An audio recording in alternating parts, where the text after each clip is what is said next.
압도적 재미 매불쇼. 자, 이제 우리 국민들은 네.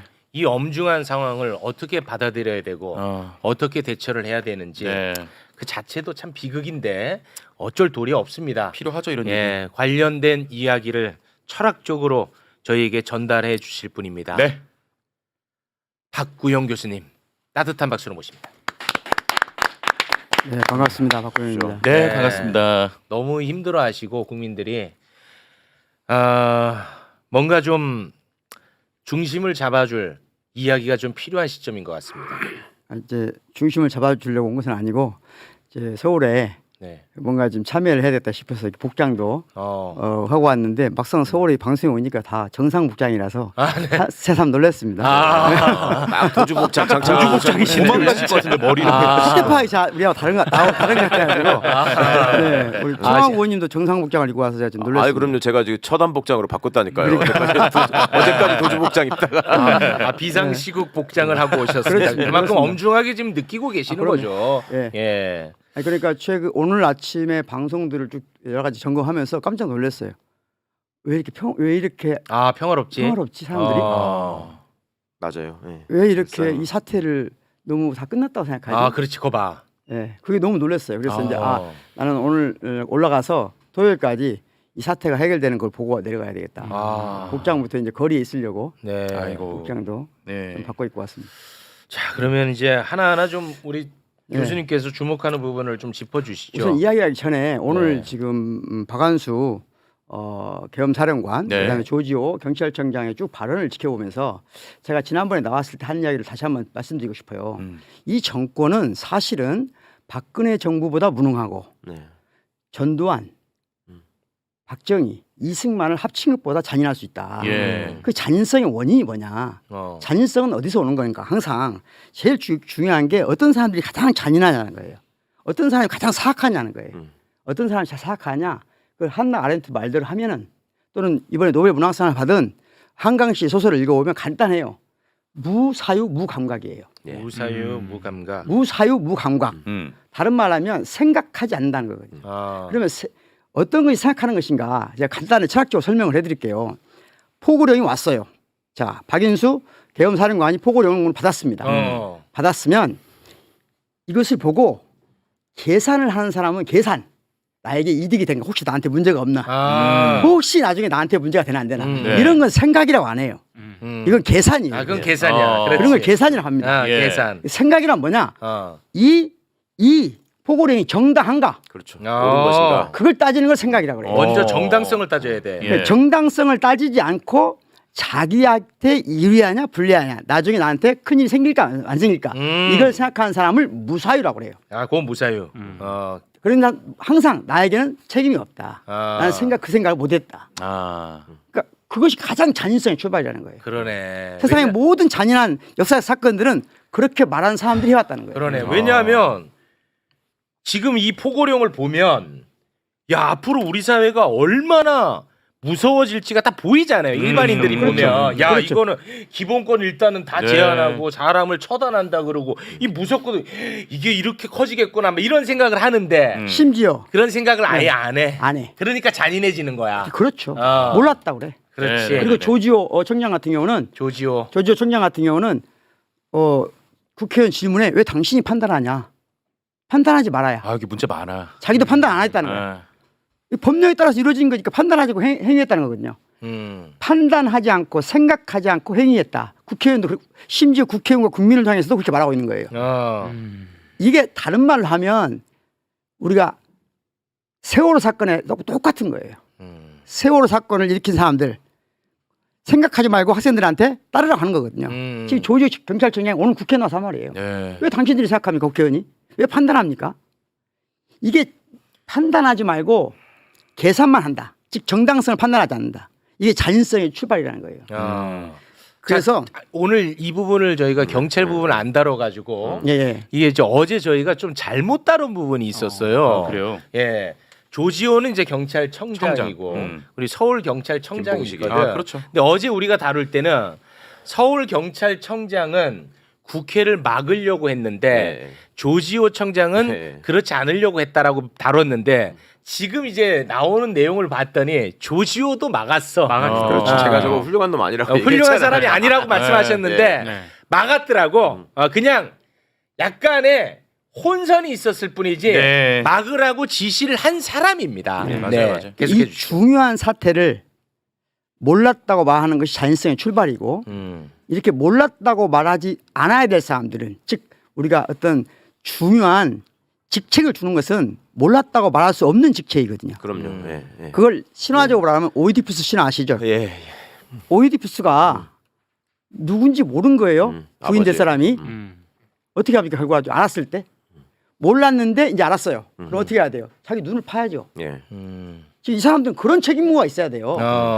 그렇지. 그러니까 내가 지금은 알았어야 알았으니까. 되는데 그렇죠. 그렇지. 알았어야 되는데 그때 몰랐다고 하더라도 그러네. 그때는 자기 눈을 파야지. 그렇지. 그런데 뻔뻔해요. 맞네. 맞아. 최소한. 그러니까 그렇지. 책임 있는 자리에 앉아 있다는 것은 예를 들자면 제가 교수잖아요. 알아야 될 상황을 교수로서 몰랐다. 내 눈을 파야죠. 그렇지. 알게 되면 나중에. 네. 맞아. 근데 이들도 마찬가지라는 거예요. 몰랐다고 말하는 것은 그들이 잔인성이 실제 사건의 전개에 따라서 얼마나 잔인할 수 있는가를 증거예요. 이 사람. 그러네. 그런데 지금 알았다고 하면 자기 눈을 파야죠. 맞네. 그 정도의 심정으로 국민을 대해야 되는데 뻔뻔해요. 그것도 없어. 네. 이걸 먼저 지적하고 싶다 네. 하는 거고 이 사태를 좀 제대로 보기 위해서는 조금 역사적인 그러니까 우리 국민 주권과 관련해서 우리 역사에 가장 중대한 세 가지 사건이 있습니다. 그러니까 우리 역사에서 처음으로 국민이 주권자다 말한 첫 번째 사건이 동학농민전쟁입니다. 그렇죠. 예. 그 첫 번째 사건이에요. 그리고 무수히 많은 사람들이 돌아가셨습니다. 지금도 이름 없이 장흥에 가면 산속에 무덤들이 있습니다. 네. 지금도 이름을 모르는 수없이 많은 무덤들이 있어요. 네. 하지만 그분들의 힘이 있었기 때문에 3.1 독립운동이 있었던 겁니다. 두 번째 사건이고. 3.1 독립운동. 네, 3.1 독립운동의 가장 중요한 것은 대한민국이 처음으로 공화국을 지향한 선언을 한 겁니다. 공화주의를. 그러니까 모든 국민이 이 나라의 주인이라는 것을 법적으로 구축한 거예요. 그래서 우리가 3.1운동의 법통을 위반한다고 말하는 겁니다. 네. 두 번째 사건이죠. 주권자를 선언한 거죠. 그렇죠. 선언. 네. 그리고 세 번째 사건은 비록 우리가 민주공화국이었지만 독재자들에 의해서 계속 유린돼 왔어요. 그 유린돼 온 것들에 대해서 마지막으로 그러니까 권위주의적 독재 체제를 끝내고 그 말 그대로 입헌민주주의 체제를 구축한 결정적인 사건이 5.18입니다. 네. 5.18 민주화. 그래서 국민 주권에 의해서 세 가지 사건이 있었는데 그때마다 예를 들자면 3.1 독립운동에 입헌 공화주의 이념을 실제로 독재가 유린했잖아요. 그렇죠. 그 사건 때문에 즉 입헌 공화주의라고 하는 것은 우리 대한민국이 모두 하나여야 되는데 하나가 못된 그 사건 때문에 사상과 같은 고통이 있었던 거예요. 우리한테. 불가피하게. 네. 그런데 87년 그러니까 5.18이 그대로 끝나는 게 아니고 5.18 운동이 지속되면서 네. 87년 체제가 생기잖아요. 그렇습니다. 그리고 87년 체제와 함께 우리나라는 그야말로 민주공화국이 된 거예요. 입헌공화국이 된 거예요. 네. 다만 이 87 체제가 갖고 있는 한계가 있는 거예요. 위험성이 있었는데 그게 승자 독식 체계예요. 87 체계는 지금 적어도 대한민국에 관련된 체제 국가 체제에 관련된 대부분의 헌법학자들이 동의하는 것은 좌우 막론하고 동의하는 것은 이게 승자 독식 체계라는 이게 거예요. 무슨 말이에요? 그러니까 예를 들어 소선거구제라든가 대통령제라든가 이런 것이 한 번 선거에서 한 표라도 이기면 모든 걸 다 갖는 거예요. 시스템이. 그게 그렇죠. 아쉬운 부분이 있다. 그래서 그런 것 때문에 한계다. 그러니까 87 제제가 갖고 있는 승자 독식 체계가 다자 공존 체계로 전환돼야 된다. 그러려면 새로운 제7공화국이 탄생해야 된다. 여기까지가 일반적으로 합의되어 있는데 자 그것이 촛불혁명의 명령이라고 저는 생각해요. 촛불혁명이 요구한 것은 87 체제를 이제 끝내자는 거거든요. 87 체제가 좋은 점도 있었지만 약점이 승자 독식 체제다 보니까 쉽게 말하면 박근혜, 이명박 같은 괴물들을 탄생시킨다는 거죠. 그러니까 그런 괴물들이 탄생하지 않도록 하기 위해서는 다자 공존 체제로 하자. 그게 제7공화국이 돼야 된다. 그게 촛불혁명이 궁극적으로 법치학적으로 말하면 그런 걸 지향했어요. 그런데 그걸 못했단 말이에요. 그렇게 못해서 저는 80년대의 권위주의적 통치 체계를 이념을 갖고 있는 사람이 다시 부활한 게 윤석열 정권이라고 생각합니다. 0.7% 앞섰는데 본인은 왕처럼 행동하고 0.7로 진 이재명은 감옥에 들어가느냐 마느냐 이런 기로에 서 있죠. 그러니까 87년 촛불혁명이 실패하면서 촛불혁명이 실패한 게 아니라 촛불혁명이 원했던 체제전환이 성공하지 못하면서 거꾸로 반혁명 세력, 거꾸로 촛불의 반혁명 세력, 다시 네. 말하면 80년 당시에 신군부 세력이 가지고 있던 의식을 공유하는 세력이 지금 권력을 장악하고 있다 하는 겁니다. 그게 윤석열이다. 저는 그렇게 봅니다. 그래서 네. 윤석열 정권은 첫 번째는 자세히 보면 저는 전두환과 똑같은 권위주의식을 갖고 있다. 이렇게 보는 편이에요. 그리고 네. 이들이 특히 공통점을 볼 수 있는 것은 권력을 장악한 상태에서 소수의 정예가 자기들을 위한 쿠데타를 지속할 수 있다고 생각하는 공통점이 있어요. 소수정예로 87년에, 80년에 똑같은 일을 하거든요. 그리고 그걸 구국의 결단이라고 합니다. 구국의 결단. 예. 그렇게 그런데 말했죠, 항상. 예. 그런데 여기서 이게 윤석열하고 똑같다는 걸 제가 오늘 입증하려고 하는 건데요. 그리고 하나 똑같이 말씀드리고 싶은 그 당시 전두환도 사실은 2단계 계엄을 했다고 봐야 됩니다. 정확히 말하면 다시 말하면 첫 번째는 12.12 사태 그리고 5.17 사태 5.17. 그러니까 2단계 계엄을 했다. 네. 그 말은 다시 말하면 지금 윤석열 정부도 2단계 계엄을 할 수 있다. 아니 근데 그 뻑거는 12.12가 네. 어찌됐든 성공한 거잖아. 그렇죠. 뻑거는. 그렇죠. 근데 윤석열이는 그게 실패했잖아. 성공한 상태에서 지금 상태에 와 있는 거죠. 그러니까 당시 12.12 사태 성공을 통해서 80년 5.17 사태가 온 거예요. 했듯이. 그렇지. 예. 그 5.17 사태는 첫 번째는 보면 전국적으로 비상계엄령을 선포하잖아요. 그게 지난번 사건이라는 거예요. 그렇죠. 그러면 그게 5.18을 어떻게 잊을 것이냐는 거예요. 그러니까 윤석열이는 12.12가 필요 없는 그렇죠. 상태. 없는 상태죠. 그렇지. 그렇게 된다는 거야. 없는 상태에서 전국적 비상명령을 내렸지만 그건 별로 중요하지 않아요. 그것을 네. 실질적으로 구현하기 위해서 어떻게 할 것인가. 그런데 그걸 쭉 이제 쿠데타를 분석할 때 제가 보니까 지금 어제 오늘 이 방송에 나오거나 언론에 나오신 분들 전체를 내가 분석해봤어요. 가장 간단하게 이 쿠데타를 어떻게 보는가.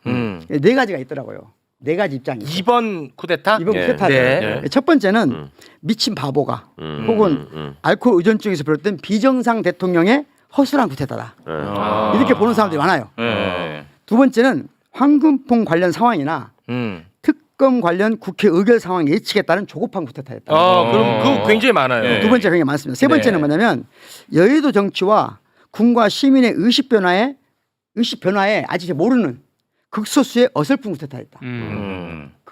극소수의 어설픈 쿠데타였다. 네 번째는 의도적으로 실패한 쿠데타로서 고도의 정치적 군사적 경고 조치였다. 그거는 윤석열 혼자 주장하는 건데. 아닙니다. 아닌가요? 아까 그 우리 저 의원님 뭐 하시잖아요. 지금 그러니까 광범위하게 우리나라 국내에 지금 20% 윤석열을 지지하는 사람들이 공유하고 있는 컨셉이에요. 그래서 윤석열이 그렇게 얘기한 거예요? 그러면 윤석열 그런 정서를 토대로 윤석열이 그렇게 얘기했다고 보시는 그렇죠. 거예요? 그걸 그래? 지금 그러니까 제가 생각하기에 너무 윤석열이라고 하는 이 사람을 네. 술 취한 정도만 보면 안 된다. 제가 말한 이 네 가지 분석이 저는 다 맞다고 생각해요. 다 맞는데 하나가 맞든 다 맞든 극도로 위험한 상황이라는 거죠. 극도로 위험한 자, 건 맞지. 술 취해서 그랬다 해도 위험한 거고. 그거 제일 위험하지. 지금 탄핵 때문에 그랬다 해도 위험한 거고. 어. 또는 극소수가 언제든지 할 수 있다고 생각하는 것도 위험한 거고. 또 하나는 마지막은 이게 고도의 정치적 군사적 경고 조치라고 하는 것은 정말로 위험한 거거든요. 어떤 경우든 엄청 위험한데 단 하나의 차이가 있다. 전두환 당시 쿠데타를 해서 권력을 장악한 전두환과 지금 윤석열 간의 시대적 상황이 딱 하나의 차이가 있어요. 그렇죠. 당시 전두환이 쿠데타를 할 당시는 우리나라는 단 한 번도 정권 교체를 경험한 적이 없었습니다. 80년 당시는. 그랬었죠. 그러니까 모든 기관이 다시 말하면 권력기관, 지금 중대한 권력기관들 그리고 군과 경찰들이 그대로 일사불란한 굴종했지. 겁니다. 그대로 왜? 굴종했어요. 본 적이 없기 때문에. 그렇죠. 그렇지. 예. 본 적이 없기 때문에 의심할 필요가 없는 거예요. 지금은 많은 사람들이 중간중간 다 의심을 해요. 그러니까 그 의심의 시간이 30분을 늦춘 거예요. 야 이거 좋다. 의심의 시간이. 시간이 30분을 늦췄다. 그 덕에 우리가 살았어. 그렇습니다. 그러니까 저는 우리가 이번에 살 수 있었던 것은 출발점으로 가면 동학 농민전쟁부터 3.1 운동 그리고 아. 5.18 민주항쟁을 통해서 승리해온 그분들 때문에 살아남은 것이다. 맞다. 예. 맞다. 그분들이 이룩한 정권교체 때문에 맞다. 그 30분을 늘려서 우리가 살아남은 것이다. 맞다. 진짜. 그런 경험이 있었기 때문에 그렇지 않았으면 의심할 수 있었던 것이고. 그렇지 않았으면 이렇게 경찰이나 군인들이 어수선하지 않습니다. 맞다. 진짜. 그러니까 그들이 지금 이 쿠데타를 기획한 자들이 어수랑거나 허술해서가 아니라 그렇지.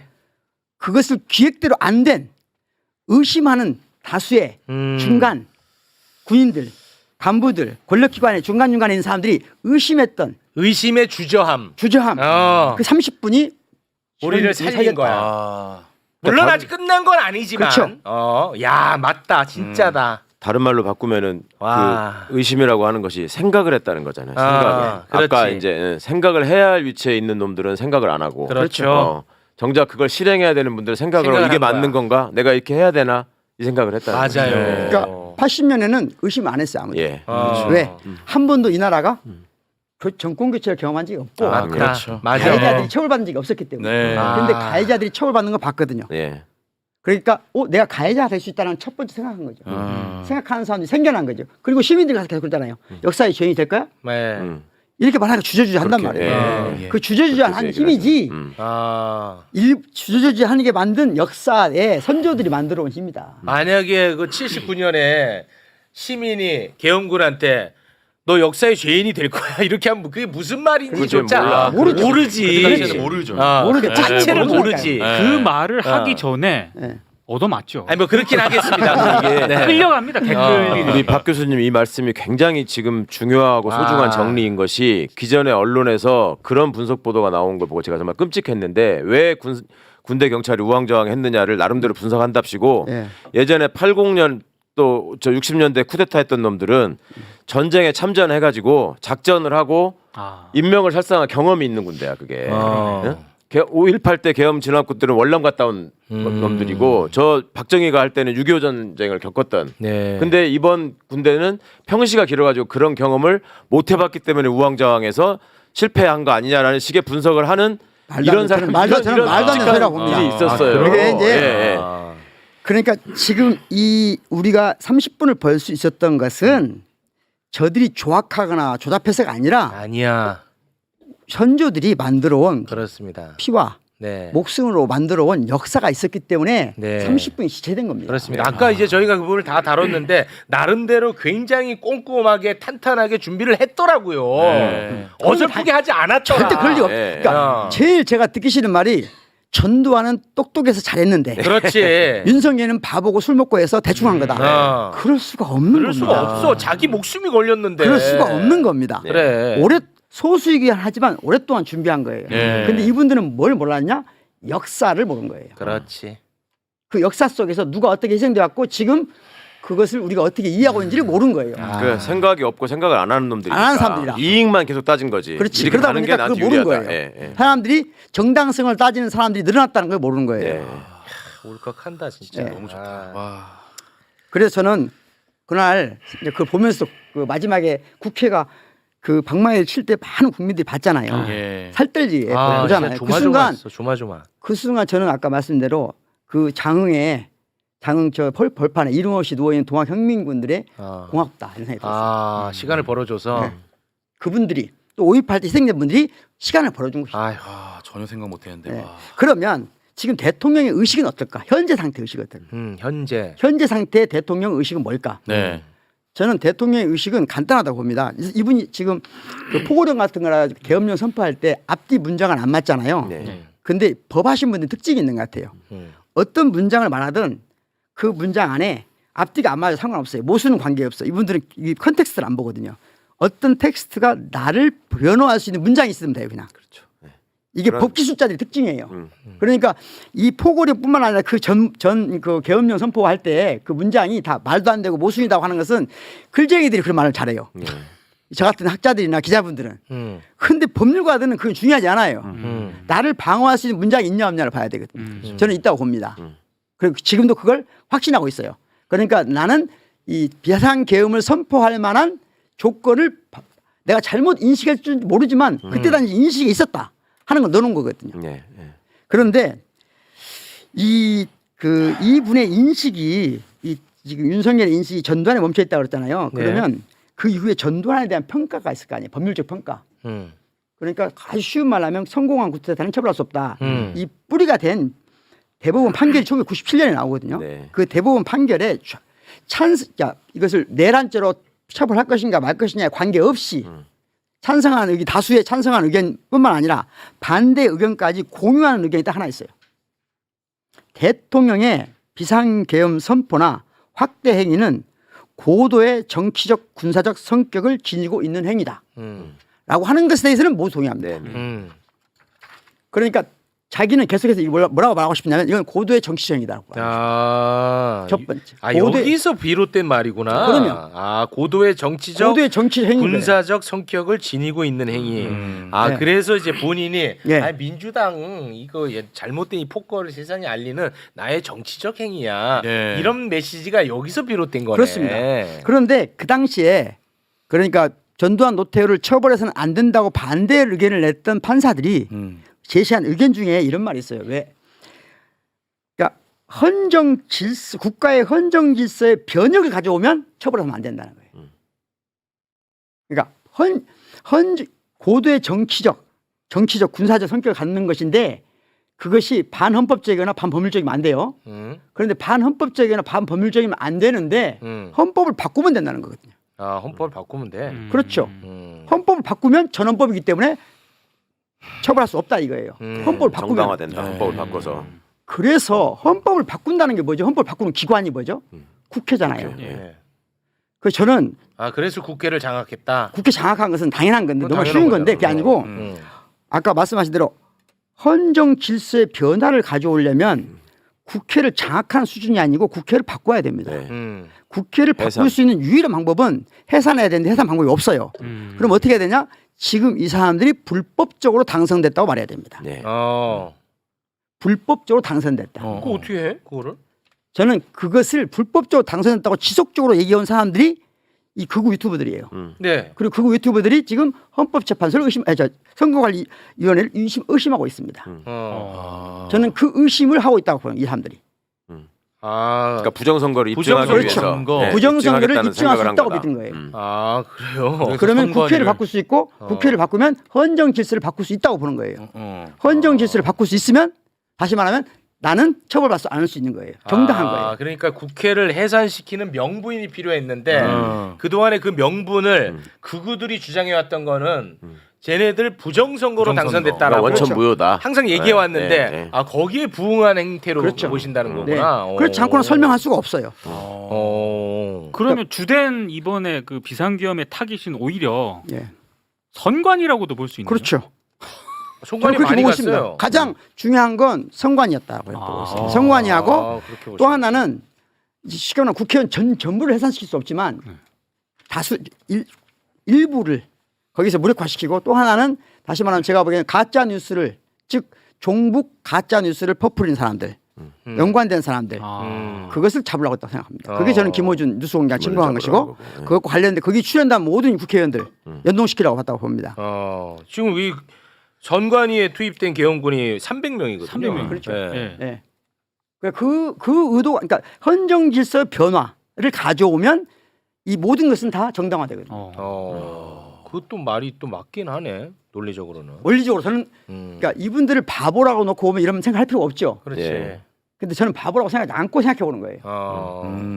바보라고 생각하지 않고 계산은 할 줄 아는데 정당성을 생각하지 못하는 사람. 아니 근데 그 가설에 논리적 허점은 없어 보입니다. 네. 그 가설 자체에 대한 네, 네, 네. 논리적 허점은. 그래서 저는 지금 이분들은 헌법 질서를 파괴했다는 의식이 아니고 헌법 질서를 변화를 가지고 싶다. 그럼 어떻게 보면 혁명이네. 그렇죠. 그러니까 쿠데타라고. 그게 친일 쿠데타예요. 그러니까 걔네들은 지금 어떻게 생각하고 있냐는 분석하는 건데 걔네들은 지금 야 우리가 잘못된 걸 바로잡는 혁명을 하고 있다. 그래서 구국의 열사가 되는 거네. 그렇죠. 그래서 구국 그러니까 열사를 지금도 내가 뭘 잘못했냐라고 얘기했다잖아. 그렇죠. 그리고 그러니까. 지금 그걸 윤석열 혼자 생각하는 게 아니고 이미 어젯밤부터 우리 국민의 20%는 그 관련된 자료를 받았습니다. 이미. 그래요. 떠들고 있습니다. 아하. 저도 많이 봤어요. 그래요? 이미. 많이 받고 저는 평상시에 이제 이분들을 사태를 파악하기 위해서 이런 이론을 만들어낸 사람들이 그걸 점검하거든요. 네. 중간중간에. 보수 유튜버라든지. 유튜버라든가 글 쓰는 사람도 있잖아요. 유튜버들은 좀 수준이 낮아서 글 쓰는 사람도 있어요. 있어요. 논리를 고도 만들어내는. 논리를 만드는 친구도 있어요. 우리나라 몇몇 친구들이 있거든요. 그 친구 사이트를 항상 연동을 시켜놓거든요. 어젯밤에 일제히 다 퍼졌습니다. 지금 말씀하신 이 논리예요? 네. 그러면 맞나 보네. 일제히 퍼져 있어요. 성관이는 말하지 않죠, 당연히. 성관이는 말 안 하고. 그 시각으로 내가 보면 성관이를 이해할 수 있다는 거죠. 그렇지.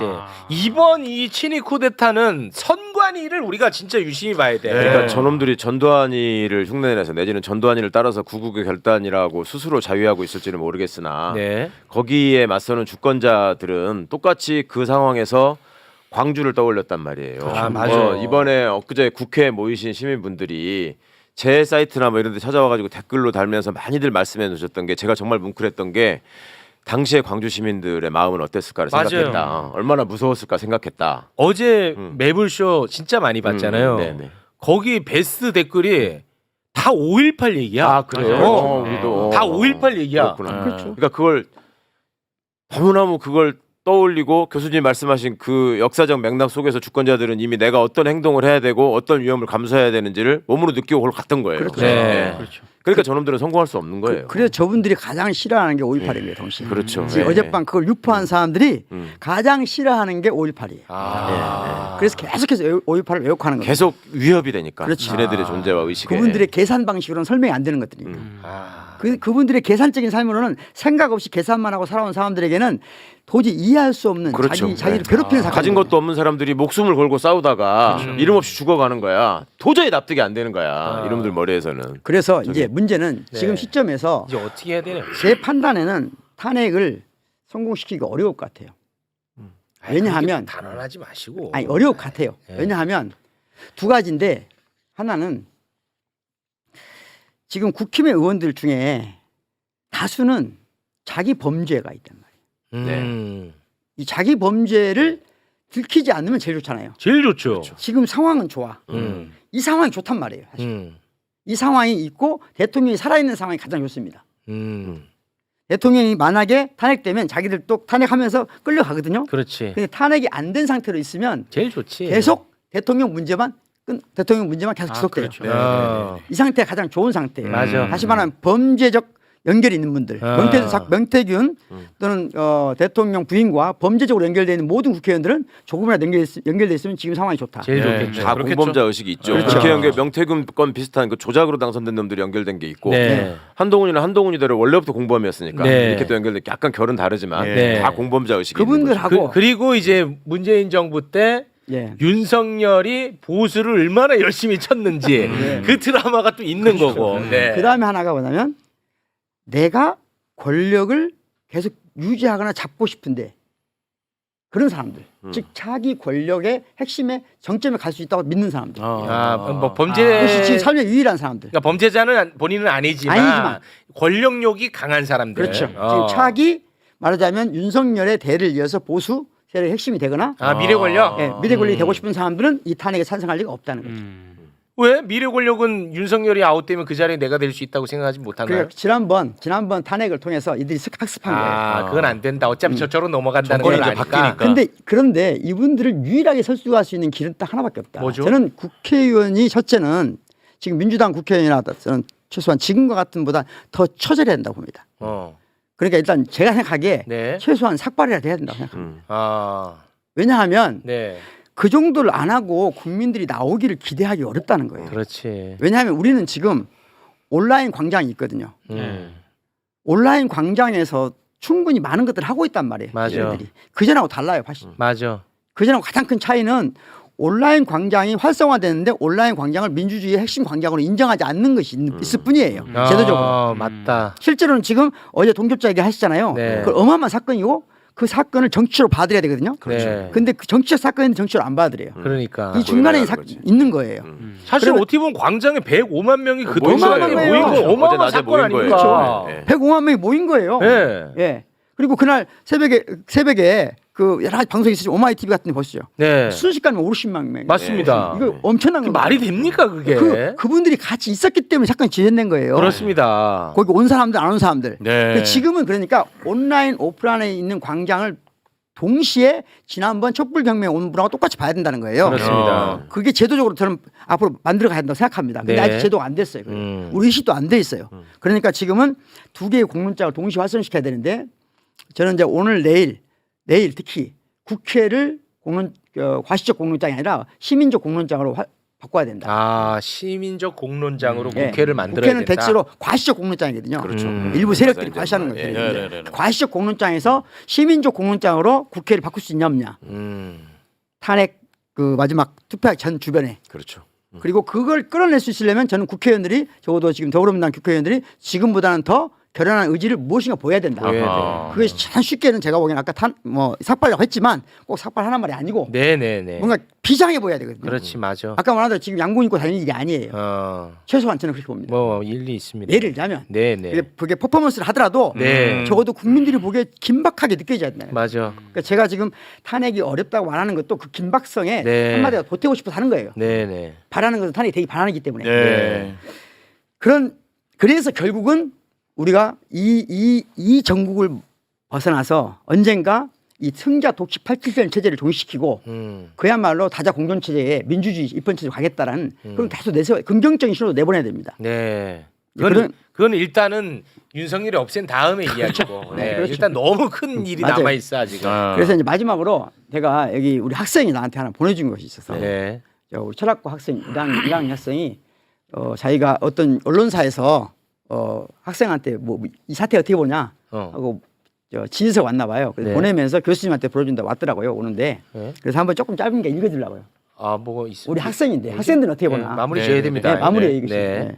학생이 이제 여러 글을 썼는데 긴 글을 썼는데 마지막 이런 부분이 있어요. 우리는 학생 대학교 1학년이에요. 정은 학생인데 2014년 4월 이후로 가만 있으라는 말을 듣지 않기로 결심한 세대입니다. 아 세월호. 아유. 예, 우리 그런 세대입니다. 학문을 하고자 대학에 온 사람으로서 또 5.18의 후예로서 가만히 있을 수 없습니다. 나는 뭔가를 포착하고 비판하고 사유하고자 대학에 왔습니다. 아유. 시민 스스로 이 문제에 대한 의식을 가져야만 국가 폭력을 규제할 수 있는 시민권의 온전한 저자가 될 수 있습니다. 아유. 끝까지 묻고 저항할 것입니다. 이렇게 대학생들이 쓰고 있다는 거예요. 뭐 대학교 1학년이 맞아요? 네. 안진걸이 쓴 거 아니고? 안진걸 아니야? 대학교 1학년이. 그렇게 교련해? 아, 네. 학생이라잖아. 예. 그러니까 지금 이 말은 왜 이 말씀을 드리냐면 대학생들이 광장을 주도하지 않는다고 그래서 심장이 식었다고 생각하면 안 된다. 엊그제 국회 앞에도 청년들이 굉장히 많았어요. 그러니까 네, 새벽 그런 늦은 시간까지. 그래서 지금 저는 세대 간에 다르다는 얘기는 하지 말자. 그런 얘기 하지 말자. 그래요. 그런 얘기 하지 말고 네. 온라인 오프라인을 동시에 광장으로 활성화시키자. 네. 그 말씀을 드리고 싶어요. 아유, 그것이 네. 유일한 길이다. 네. 이거는 우리가 주인인 나라에 대한 명백한 반역과 반란 행위가 있었기 때문에 네. 이제 정말로 시민들이 떨쳐 일어서 나서셔야 되고요. 네. 예. 그래서 정말. 마지막으로 우리가 싸우는 자리에 우리가 가는 이 길에 지금 굉장히 제2의 계엄이 저는 설법을 수 있다고 보거든요. 제2의 계엄이 아니더라도 유사 계엄에 해당되는 사건들이 충분히 벌어질 수 있다고 보는 상황이에요. 네. 그래서 그 과정에서 우리가 싸워나가는 과정에 저는 그래도 동학 농민군이 3.1운동의 독립투사들이 그리고 5.18 또는 수많은 민주투사들이 우리를 지켜주고 있다. 그런 믿음을 가지고 네. 가면 좋겠다는 겁니다. 네. 그 알겠습니다. 중간 중간에 우리 부산 마산의 시민들, 그다음에 네. 대구의 그 독립투사들, 네. 대구 경북의 독립투사들 얼마나 많은 공헌을 하셨습니까? 네. 그게 다 살아 있습니다 지금 우리 마음 속에. 맞습니다. 네. 알겠습니다. 진짜 너무너무 엄중한 상황입니다. 우리가 생각을 해보세요. 이 일상이 무너지면 얼마나 고통스럽겠어. 그럼요. 나는 진짜 그래서 그 3일에 진짜 조마조마했던 거야. 내가 뭐 잡혀간 거 이걸 떠나서 이 일상이 무너질까봐. 그래서 내가 다음날 방송을 하는데 너무 행복한 거예요, 진짜. 맞아요. 진짜 행복하더라고. 막 우리 민동기 형님 보자마자 그렇게 반가운 거야. 이 일상이 너무 소중하게 일상의 소중함. 느껴지니까. 네. 그게 그런 거죠. 그러니까 저도 나름대로 이제 긴박하게 앞으로 나한테 무슨 일이 벌어질까를 고민하는 잠깐의 순간에서 맨 처음에는 이제 지금 내가 할 수 있는 게 뭐지? 어디로 가서 어떻게 해야 되지라는 게 있었는데 그 결론이 결국 시민들이 모여 있는 국회 앞으로 가야 된다. 네. 거기가 가장 안전하고 거기가 우리의 심장이 될 것이다라는 생각이 하나가 들고 또 하나 이제 떠올랐던 거는 내일 우리 후배들이랑 점심 먹기로 했는데 그 아, 친구들 얼굴을 그래 봐봐. 언제 다시 행복하게 볼 수 있을까? 저봐 일상이 얼마나 소중해. 그러니까 그 생각이 대학 끝나고 나서 졸업하고 나서 한 30년 넘게 못 받은 후배들을 보기로 약속을 몇 달 전에 잡아놨었는데 이 친구들 내가 무사히 볼 수 있을까? 이런 생각이 많이 들더라고요. 저는 그날 그 마지막 그 계엄 선포된 대구에 있었거든요. 대구에서 있었는데 밤에 딱 그런 생각이 들더라고요. 내가 교수로서 삶은 끝나는 날인가? 혹시 그런 생각이 들더라고요. 교수로 삶은 끝나고 지금 마지막 학생들 과제 내고 기말 시험 보는 때거든요. 이 학기가 못 끝나나? 그리고 영원히 교단으로 못 돌아가나? 그런 생각을 했어요. 그럴 수 있다고 생각했고 그러면 나는 지금 어디로 가야지? 일단 도망갈까?